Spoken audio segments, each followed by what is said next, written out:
findings niyo? So, okay, bibigyan ako ng background para maintindihan ng lahat. No? 2021 budget proposal for 2022. So, previous administration ba ito? No? Previous DPWH, previous administration. Pinondohan to for 96.5 million. Flood control. Okay. Totoo naman, kailangan naman talaga ng flood control dito. Kasi may community dito, may square doon.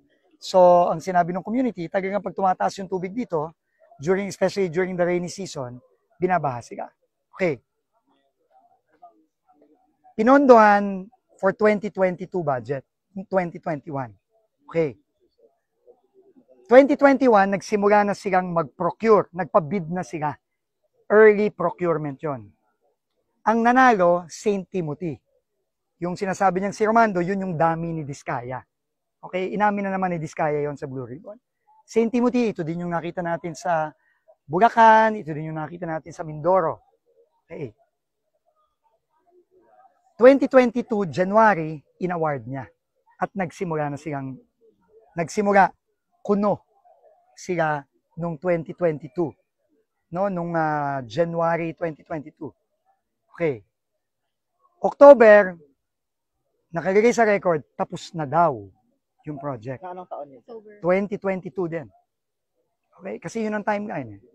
Tapos, nagbayad na sila, nagsimula na sila magbayad, at nag-fully pay sila January 2023. Sinabi niya, aminado naman siya na hindi pa tapos, partially completed lang daw. Pero ang pangako daw sa kanya, nung contractor, bayaran mo na ako ng buo, huwag ka mag-alala, tatapusin ko. Okay. Ngayon, tinanong natin yung community. Meron bang project dito? Simula nung 2022, meron bang gumagawa ng project dito nung 2022? At meron bang natapos dito kahit na konti man lang? Ang sagot nila, wala. And meron tayong pictures taken just 3 weeks ago, less than a month ago, galing sa tulay na yon, na nakikita na wala talaga dito. Pinakita na namin sa inyo yon. Galing sa kapitan yon. Nagsimula lang ito, talagang gumawa yan, yung sinasabi niya, na meron na daw dati, 3 weeks ago lang. At kinonfirm yan ng community.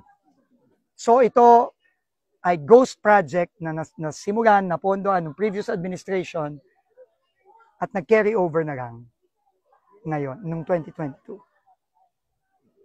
So, kung ano yung nakita natin sa Bulacan, ako personally, nakakita na rin ako ng ganito na wala talaga, pero hinabol na lang, nung pumutok to, itong isyong to, hinahabol, pinipilit habulin kung sino man yan, si St. Timothy yan, kung sino man yan, hinahabol na lang para kunyari may nagawa.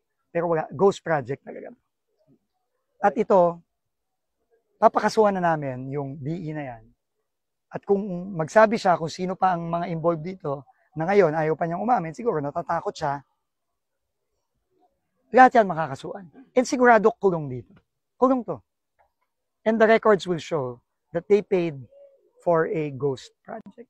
100 million almost.